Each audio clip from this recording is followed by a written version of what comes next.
গল্প শ্রী হরনাথ চক্রবর্তী। আমি হরনাথকে মঞ্চে আসার জন্য অনুরোধ করছি। আমার আজকে তো বেশি ঠান্ডা পড়েনি, তাহলে হাততালি কম কেন? ঠান্ডা কি কম না বেশি?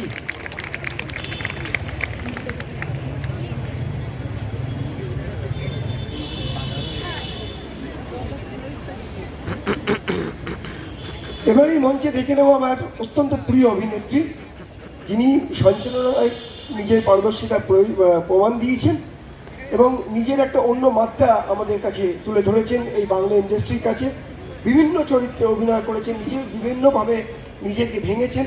সেই জুন মালিয়া, আমি জুন মালিয়াকে মঞ্চে আসার জন্য অনুরোধ করছি ও তার সঙ্গে সঙ্গে উনি আমাদের মাননীয় সাংসদ।